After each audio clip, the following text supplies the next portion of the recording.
Story number 1. Last summer still messes with my head.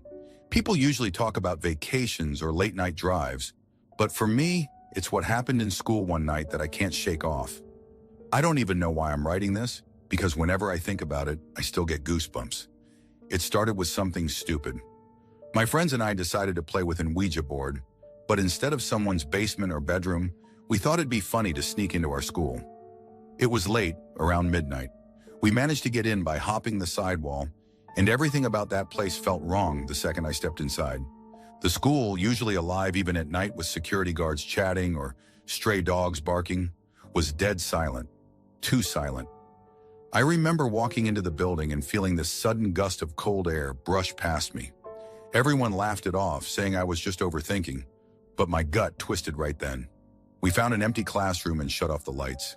It was pitch black except for the dim glow of a few phone flashlights, which we turned off once the Ouija board was set. For 10 minutes, nothing happened. Just us sitting in the silence waiting. And then the lights flickered. Not the emergency ones, but the actual fluorescent tubes. First a buzz, then a flicker, and suddenly the entire classroom lit up bright white. The weirdest part? The rest of the school stayed dark. We thought it was just a power glitch and laughed about it, trying to brush it off. That's when the scream happened. It wasn't the kind of scream you hear in movies. It was guttural, violent, raw, like someone was being torn apart, every ounce of pain ripped from their throat. It came from the corridor, echoing off the walls. My body froze instantly. No guard, no teacher, nothing should have been there. We panicked, obviously, and rushed out. The hallway was empty, stretching out in both directions. No footsteps, no sign of anyone. We split up, each of us checking different corners. That's when everyone started having their own experiences. Jess later said she found a soft toy hanging upside down from the ceiling. She swore there was blood dripping from its seams, thick drops hitting the floor. When she blinked, it was gone. She checked the ceiling again. Nothing. Just a dusty tile. Mike claimed he felt someone right behind him. Not just a vague sense of being watched. He said he could feel the warmth of breath on his neck. When he spun around, nobody was there. But the classroom door next to him swung shut, like someone had just slipped inside. Liam, who usually jokes about everything, went pale. He said at the far end of the corridor, he saw a silhouette, a tall, thin figure just standing still, watching. Every time the lights flickered, the figure seemed to step closer, until finally the lights went out completely. When we regrouped, all of us looked shaken. That's when we realized Lexi wasn't with us. Panic really hit then. We shouted her name, ran around looking. No answer. Then we noticed it. Faint, wet footprints on the corridor floor. Not mud, not dust. Actual water. The trail led toward the swimming pool. We followed, every step heavier than the last. The pool area was colder than the rest of the building, and the smell of chlorine was sharp in the air. That's when we saw it. A body floating face down in the pool. We didn't think. We just ran and pulled it out. But the moment we flipped it over, we realized it wasn't Lexi. It wasn't anyone. It was a dummy, a human-shaped mannequin, but it looked exactly like her. The hair, the clothes, everything. As we dragged it out, I swear its hand clutched my wrist. Just for a second, cold and clammy, but strong enough to make me stumble. Everyone else was already screaming, and I couldn't bring myself to tell them. We bolted. None of us looked back. The next morning, Lexi walked into school like nothing had happened. She laughed when we asked her where she'd gone, said she'd gone to the restroom and couldn't find us after. She looked normal, acted normal, but something was off. When she stood close to me, my wrist, where the dummy had grabbed me, burned like a rash or a fever under the skin. No mark, nothing visible, but I felt it. I still feel it sometimes, especially when she's near. People say it was just our minds playing tricks on us. Stress, late-night paranoia, maybe even fumes from the old building messing with our heads. The scream could have been a cat, the silhouette just our eyes adjusting to the dark. The dummy a prank left in the pool storage. But when I think about the way the lights only worked in our room, or the way my wrist felt like it was grabbed, I can't fully explain it away.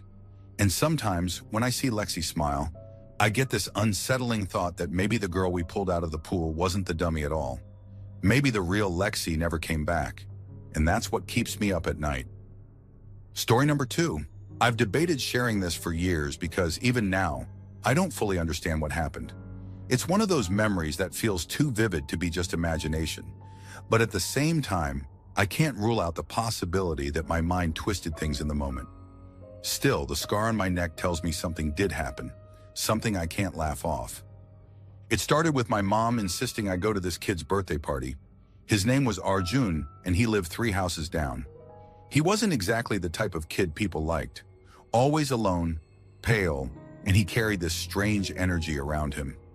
I'd catch him sitting on the curb, drawing symbols into the dirt with a stick or picking up dead insects and putting them into jars. People whispered he was into weird stuff, maybe witchcraft, maybe just too much time alone. I avoided him, but my mom thought it was rude to skip the invite. She said kids like him needed more friends, and she practically shoved me out the door. The moment I reached his house, something hit me that I'll never forget. The smell. It was faint, but it reminded me of rotting meat, the way garbage smells when it sits under the sun for too long. It came in a wave, and then just as quickly, it was gone. I was about to step back when I felt a push at my back, gentle but strong enough that I stumbled into the doorway. No one was behind me. Inside, the house looked normal enough. Balloons, streamers, cheap paper hats. A bunch of kids were running around, laughing, screaming, throwing cake at each other. Parents were nowhere in sight, which struck me as odd. I went to the corner, hoping to sit it out until cake cutting was done. That's when I saw him, the birthday boy. He was standing near the center of the room, grinning from ear to ear. And I don't mean a regular kid's happy grin. It was too wide, stretched like his face wasn't built to smile that way. His eyes followed everyone, and occasionally they'd flick to me. Every time they did, my stomach tightened. Something about the way he looked made it seem like he was waiting for me specifically. I tried to ignore it, but then a balloon popped. Just a loud bang, harmless, but it made me flinch. I turned my head for a second, and when I looked back, everything had changed. The room was empty. Every single kid, every trace of noise gone. The decorations were still there, but the air had gone heavy, and the silence pressed against my ears. I thought maybe they'd all gone outside, but the front door was shut tight, and then I heard it. Laughter. Not the cheerful kind you hear at parties. This was slow, deliberate, almost mocking. It was coming from upstairs. I don't know what possessed me to go up there, but my legs moved on their own. Each step creaked under my weight, the sound echoing way too loudly in the silence. At the top of the stairs, I saw a faint glow coming from a room at the end of the hallway. I pushed the door open, and my heart nearly stopped.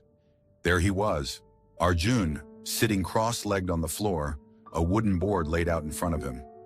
Not a normal one. It was scratched, uneven, and dark with what looked like stains. At first I thought it was paint, but when I got closer, I realized it looked like blood.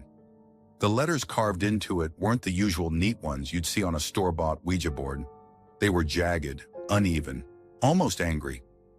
He was running his fingers over it, muttering words I didn't recognize. Then, without warning, his body jerked and he started to float. His legs dangled and his head snapped upward, mouth opening unnaturally wide. The voice that came out wasn't his. It was deep, raspy, layered, like more than one voice speaking at once. That's when I bolted. I yanked the door open and tore into the hallway, but something was wrong. The hallway stretched too far. No matter how fast I ran, the stairs never came into view. Every few seconds, I'd glance over my shoulder, and there he was, Arjun, still floating, still grinning. Sometimes he was at the far end of the hall, sometimes just a few feet away, his eyes glowing faintly in the dim light. My lungs burned and my legs screamed, but I couldn't stop. The air felt heavier the further I went, and the walls seemed to close in. Then it happened. Sharp pain at my neck, like teeth sinking into me.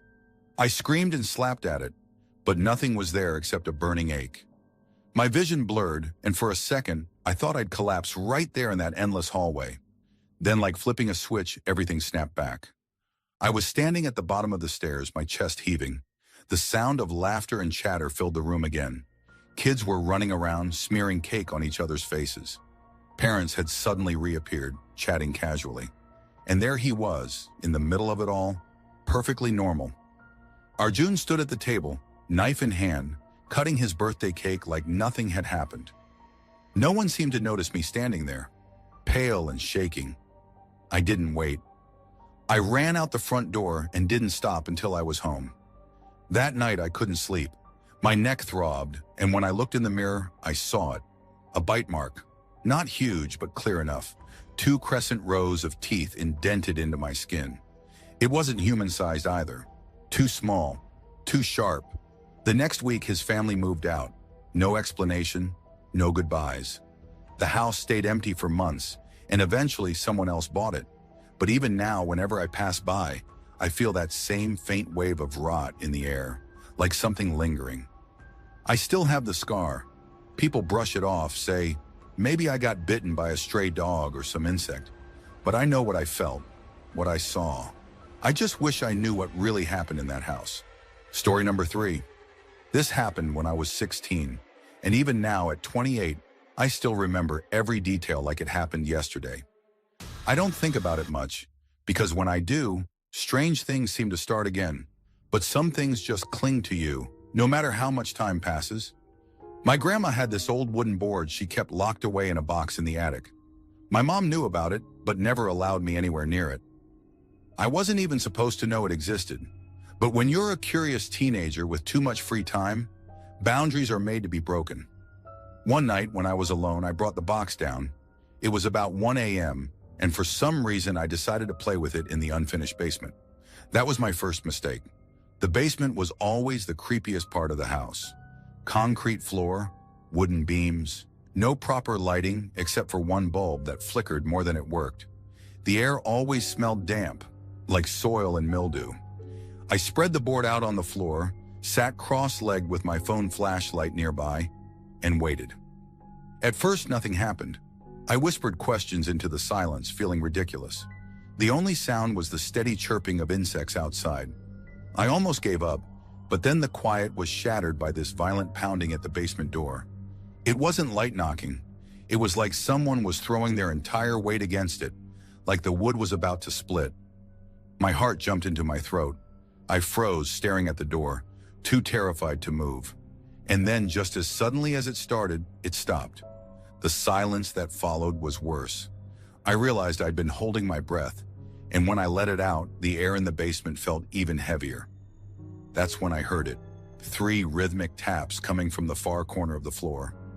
Not random creaks, not pipes, but deliberate, like someone was signaling. I swung my phone light toward the sound. Nothing. Just the dusty corner of the basement with a loose wooden panel half sticking up. I tried to brush it off, maybe a rat or pipes settling.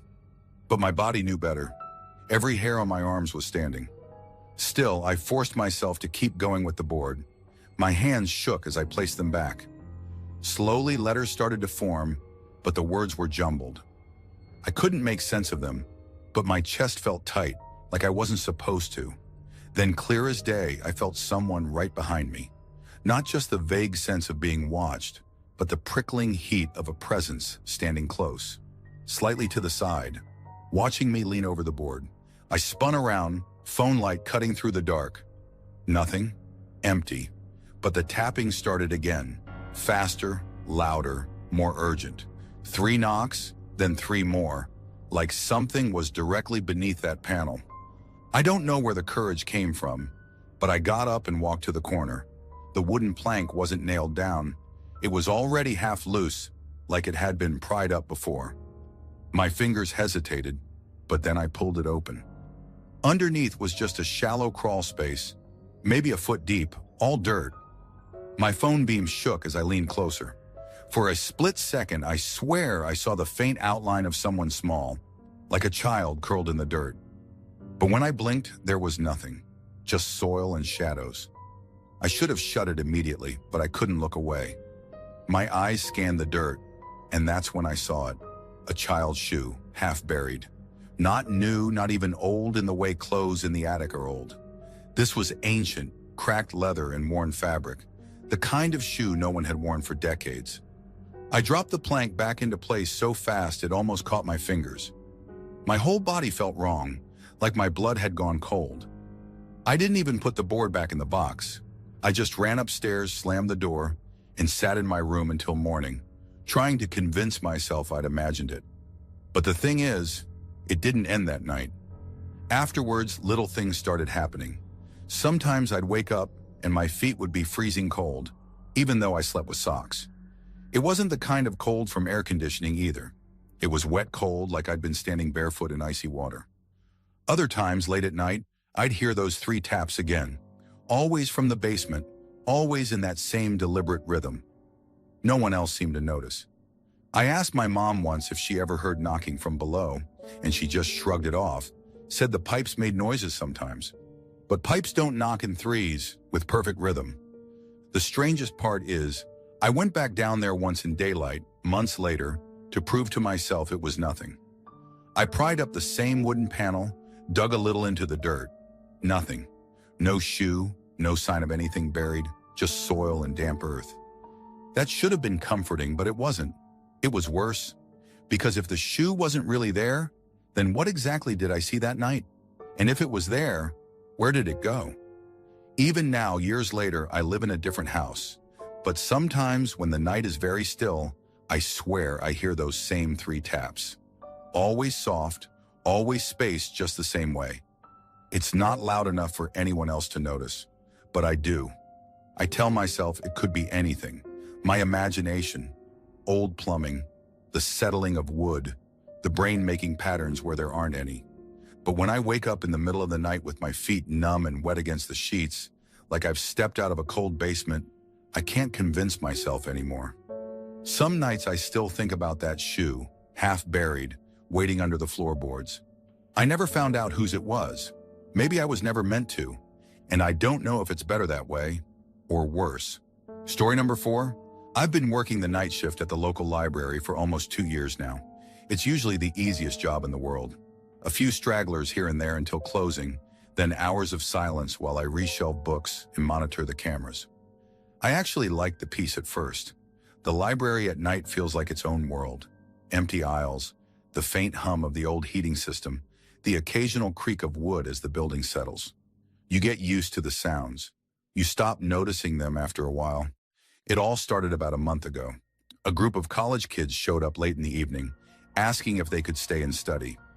I usually don't allow people to linger past closing, but they seemed harmless, and I figured I'd let them have the extra hour. I didn't notice at first what they were really doing until I passed by the history section and saw them crouched around something on the floor. They'd brought a Ouija board. They weren't quiet either. Nervous laughter, little gasps, their voices bouncing between the stacks. I didn't care much. I just wanted them gone so I could do my rounds. After maybe 15 minutes, they all packed up in a hurry. I didn't hear what spooked them, but one of them looked pale, and they practically ran out. I locked the doors behind them and went back to work. That night was the first time I heard the whispers. I was re-shelving in the fiction aisle when I caught the faint sound of murmuring. It was so soft I thought it was the wind sneaking through a vent.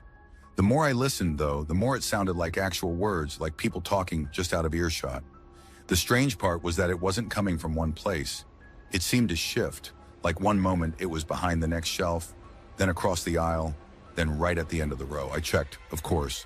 Nobody there. I chalked it up to the heating system or maybe sound carrying weird in an empty building. I even told myself I was just tired, but the voices came back the next night and the night after that. Always the same soft murmur, always impossible to catch clearly. A week later was when things started to feel less explainable. I was in the paranormal section, ironically, putting a few books back when I heard the sudden thump of something falling behind me. I turned and saw that every single book on one side of the shelf had toppled onto the ground in a straight, neat row. The spines all faced upward. At first I thought it was just gravity, but when I looked closer, I froze. The call numbers on the spines spelled out a word, DEATH. I just stood there staring, trying to convince myself I was seeing it wrong. I almost pulled out my phone to take a picture, but I didn't. To this day, I wish I had. I went straight to the security desk and checked the cameras. Nothing. No one walking down the aisle. No movement at all. And yet the timestamp showed the books fell at exactly 12:03 a.m. The following nights it happened again.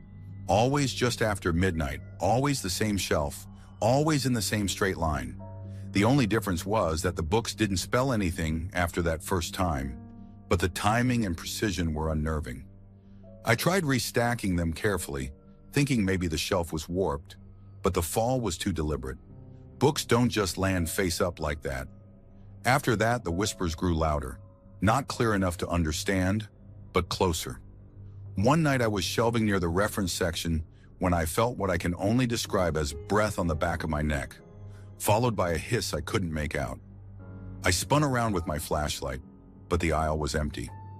The worst part isn't the noises or the books, it's the silence afterward. Every time something happens, the library falls into this suffocating stillness, like the air itself is holding its breath. Even the heating system cuts out, and I'm left in a dead, heavy quiet that feels wrong, like the building itself is listening. I've tried to be logical about it. Maybe the whispers are just pipes. Maybe the books fell because of vibrations from the heating system. Maybe the silence is in my head. But that doesn't explain what happened 2 nights ago. I was walking through the children's section when I noticed all the rolling chairs at the reading table were pulled out, evenly spaced like someone had just stood up from each one. I hadn't touched them, and I always pushed them back in during closing. I thought maybe I was misremembering, but when I turned to leave, I saw one of the chairs roll slowly backward on its own, scraping softly against the carpet. Again, I checked the cameras. Nothing. The chair didn't move on screen, even though I'd watched it with my own eyes. Last night was worse. Around 12:15, I was in the archives basement retrieving a file when I heard the distinct sound of pages flipping rapidly, like someone was thumbing through a book nearby. It echoed in the room sharp and fast. But I was alone down there and every single book was in its place, undisturbed. When I went back upstairs, the paranormal shelf was already waiting for me, every book face up on the ground again. I avoid that aisle now.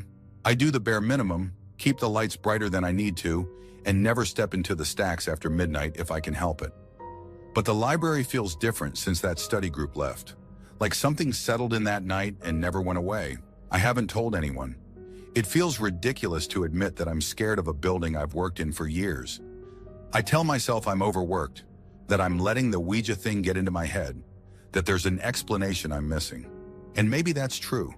Maybe it's all just tricks of an old building mixed with a tired brain. But tonight I came in early to set up, and I swear I saw something new. On the monitor, just for a second, one of the aisles went dark, like the lights had flickered out only in that spot. When they came back on, the camera glitched. In that half second of static, I thought I saw a figure standing at the end of the row. When the picture cleared, it was gone. I can't prove any of it. The footage never shows what I see. The sounds never record. And maybe that's the worst part, knowing that if I ever do say anything, people will just shake their heads and tell me I imagined it. Still, I can't shake the feeling that whatever the kids stirred up with that board is still moving through the shelves, waiting for me in the quiet hours. I keep telling myself it's all in my head, but midnight is coming soon, and I can already feel the hush settling over the building. And I know I won't be stepping into that aisle tonight. Story number 5. I was staying at my aunt's place for a few days because of some work in her town. When I first arrived, it felt normal. Warm food, familiar chatter, nothing strange at all. My cousin even teased me about how quiet the house seemed compared to the city. But that calm didn't last long. The night it started, a storm rolled in out of nowhere. It was too sudden, like someone had just dropped it from the sky. The air felt heavy, and within minutes the wind was howling hard enough to make the old house shiver. The rain lashed against the windows in a way that made me feel cut off from the world outside. My cousin had told me earlier in the evening about how she once messed with a Ouija board at her school friend's sleepover, how they heard knocks and whispers. I laughed it off back then, but her words replayed in my head that night. Maybe that was why my mind was primed for what followed. I went to bed on the second floor. It was pitch black when I woke up with a strange pull at my leg. It wasn't strong, but it was deliberate, like someone wanted to check if I was asleep.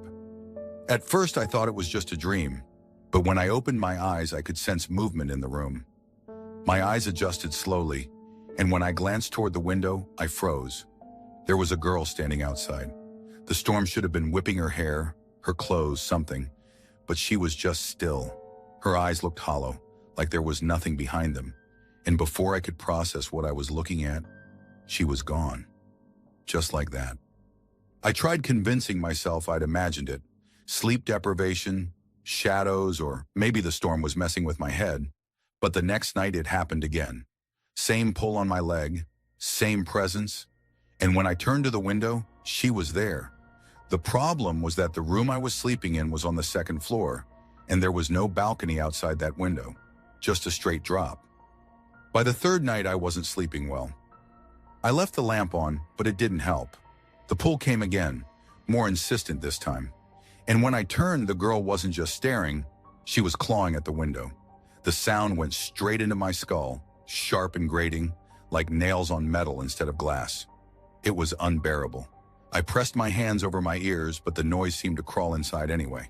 For a moment, I thought my ears would burst open and bleed. Then it stopped. She was gone again, like she had never been there. I tried to talk to my cousin about it the next morning. She looked at me with a strange pity, like she thought I wasn't cut out for her spooky stories. She brushed it off, told me I wasn't meant for creepy stuff, but I knew what I was seeing and hearing wasn't just my imagination. I started dreading the nights. The storm outside never really passed. It lessened, then returned, always loud at night. On the fourth night, I locked my window and even jammed a chair against the frame. I double-checked my door too.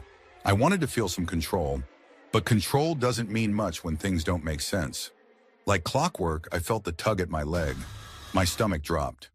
I sat frozen, waiting for the scraping sound, but this time it was different. When I looked, the window was wide open, though I'd locked it, and she wasn't outside anymore. She was standing inside the room, at the foot of my bed. Every part of me screamed to move, to run, to do something, but my body locked up. She was pale, her hair dripping like she had just climbed out of water. Her clothes hung oddly, clinging in some parts, sagging in others. She stared down at me, those hollow eyes pinning me in place. Then her body bent unnaturally, stretching forward until her face hovered inches from mine. Her spine curved in ways that didn't look human. Her gaze drilled straight into me, and I felt my chest seize up like I couldn't breathe. And then she vanished. Just like that, gone. When I finally forced myself to sit up, the window was locked tight, the chair still wedged against it. My door was still bolted from the inside. Nothing was disturbed, like nothing had ever entered. That was the final straw for me. I packed my bag the next morning and made an excuse to leave. My aunt didn't question it, but my cousin gave me a knowing look, the kind that said she had seen my face pale and exhausted enough to understand. I never told her the full extent of what I saw. Even now I replay it in my head. I try to reason it out. Maybe I was half asleep. Maybe the storm's noise messed with my senses. Maybe sleep paralysis took over. All of those explanations make sense on paper. But then I remember the sound of those claws on the glass, the way her body arched over mine, the way her eyes seemed to drag me into them. It's been months, but every time a storm rolls in suddenly, too fast and too loud, I catch myself bracing for that tug at my leg. I haven't seen her again, but I also haven't been able to look out a window at night without checking twice for a face staring back. The strangest part is, a few weeks ago, during another storm, I swore I heard faint scratching on my bedroom window at home. I live on the 4th floor, and there's no balcony here either. Story number 6. When I first moved into my dorm, I was surprised to learn I'd be the only one in a 2-person room. Most people would have been thrilled. Extra space, no snoring roommate, no clashing schedules. For me, it felt like luck. Everyone had whispered about that particular room being weird, but I didn't care. I figured it was just campus gossip. The first month went by peacefully. I had long nights to myself, spread my stuff across both beds, and sometimes even joked that I had an imaginary roommate. Everything was fine, until one night it wasn't. It started with the smell of ashes, not faint, not like a neighbor smoking. This was strong, acrid, like burned wood and fabric. I sat up in bed and my chest tightened, when I saw my closet door glowing orange from the inside. The flames licked up the wooden panels, spreading to the ceiling. Heat rushed at me so fast that instinct took over. I grabbed my water bottle and splashed it, but it hissed uselessly. I panicked, ran out into the hallway, screaming for help. By the time half the floor gathered outside my room, there was nothing. No fire, no smoke, just the ordinary wooden closet sitting there, shut like it had never been touched. People gave me weird looks. Some muttered about false alarms.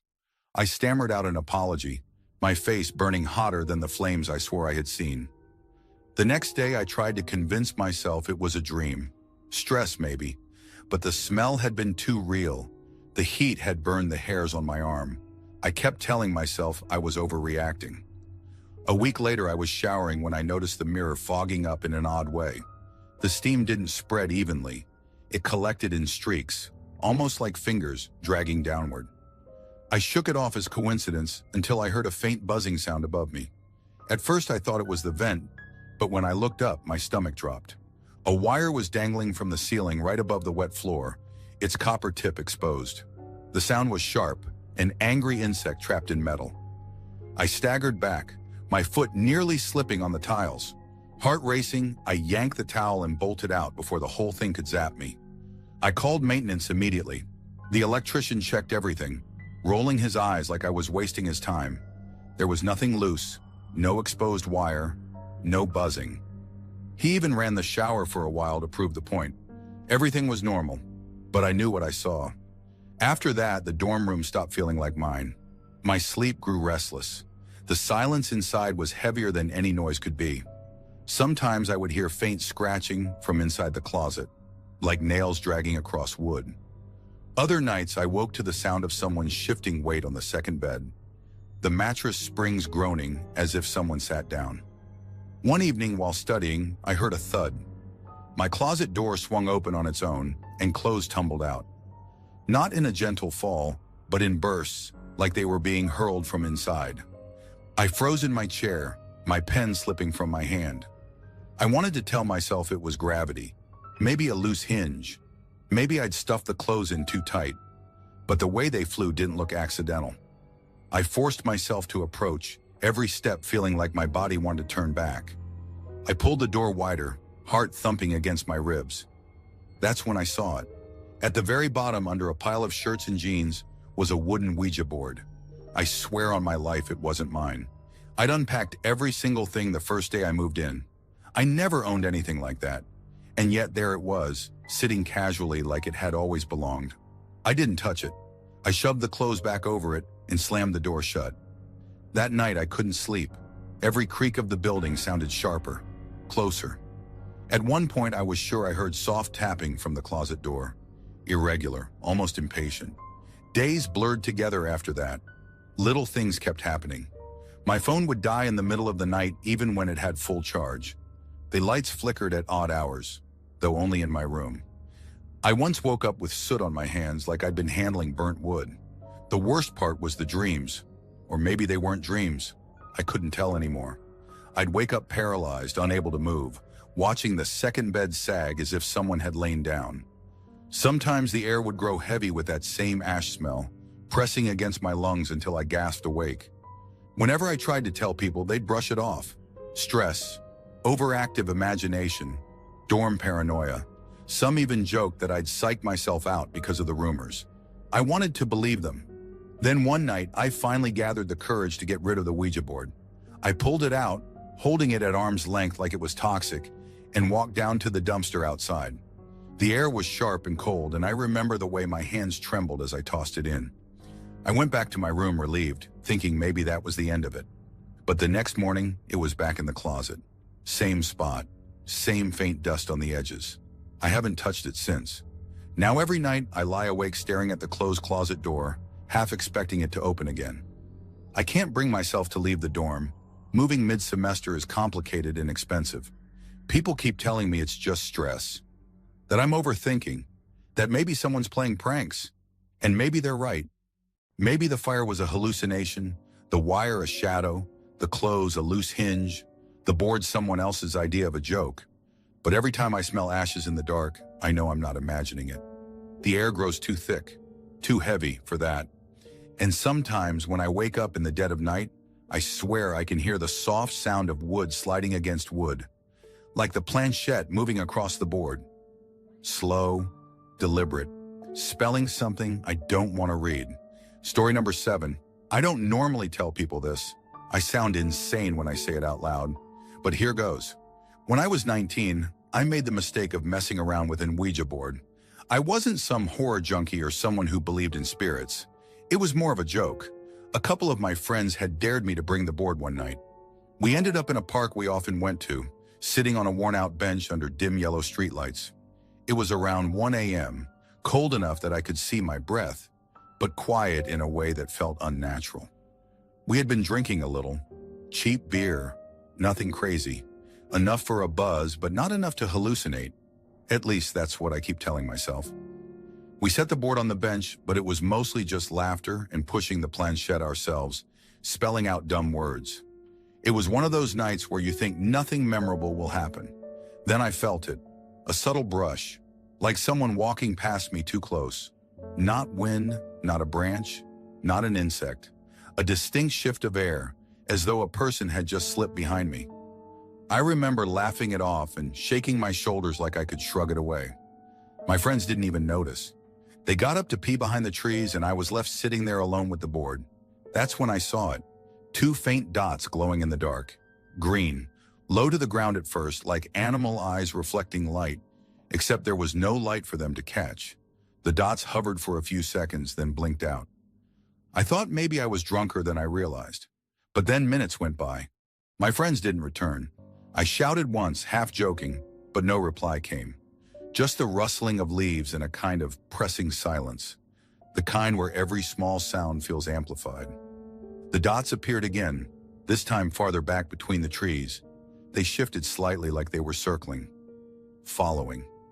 My stomach sank in that heavy way you feel before something bad happens. I decided I'd had enough and started walking toward the park's main path. That's when I realized something was wrong. I knew that park inside out. I'd been there dozens of times, but as I walked, the path seemed unfamiliar. I kept turning corners that led to places I didn't remember ever existing. Narrow dirt trails, overgrown hedges, a fence I'd never seen before. It felt like the park had rearranged itself into a maze. At one point, I came across a stretch of ground covered in broken stones and tilted slabs. My brain didn't register it immediately until I noticed faint engravings on some of them. Names, years. It looked like a cemetery, except there wasn't one anywhere near that park. Not for miles. That's when I heard it. A single word shouted in a voice that wasn't familiar, wasn't close, but was sharp enough to cut through the air. Leave. I spun around so fast my vision blurred, but there was no one. Just the swaying shadows of trees. My hands were shaking at this point, and all I could think about was getting back to the parking lot. I started running, the kind of blind sprint where you don't care if you trip. The dots appeared again on my right, then ahead of me, then gone. Every time I thought I was close to the edge of the park, the path twisted and pulled me deeper. Finally, by some stroke of luck, the entrance lights appeared, the familiar stretch of asphalt leading to the lot. I stumbled toward it, drenched in sweat, my chest tight. I checked my phone the second I reached the car. The screen glared back at me. 2:30 a.m.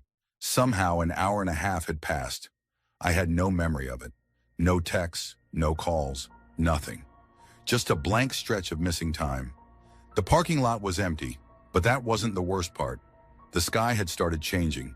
The black had turned faintly blue, streaked with orange at the horizon. Birds were chirping. The morning sun was climbing. I slid into the driver's seat, trying to convince myself I was imagining things. The dashboard clock flicked on when I started the car. 6 a.m. My phone matched it exactly. 3.5 hours gone, with nothing in between except those green dots and paths that shouldn't have existed. I drove home on autopilot, barely remembering the route. When I finally crawled into bed, I was too drained to process it. I thought maybe when I woke up, it would make sense. It never did. When I asked my friends later, they looked at me like I was joking. They swore they hadn't been at the park.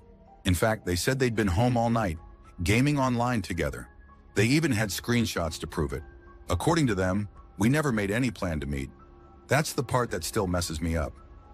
Either I hallucinated the whole thing, or something took me there alone, using their faces, their voices. Over the years, I've tried to rationalize it. Maybe I blacked out from the alcohol and wandered into another part of town without realizing.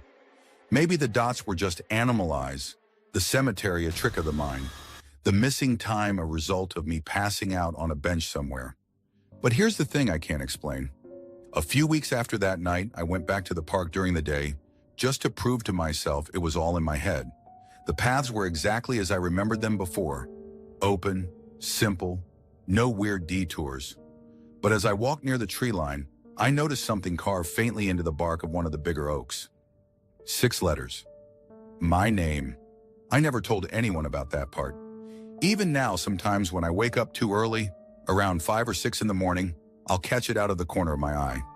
2 faint green dots glowing outside my window just for a second before fading away. And I still don't know whether it's just my mind playing tricks or if something followed me out that night.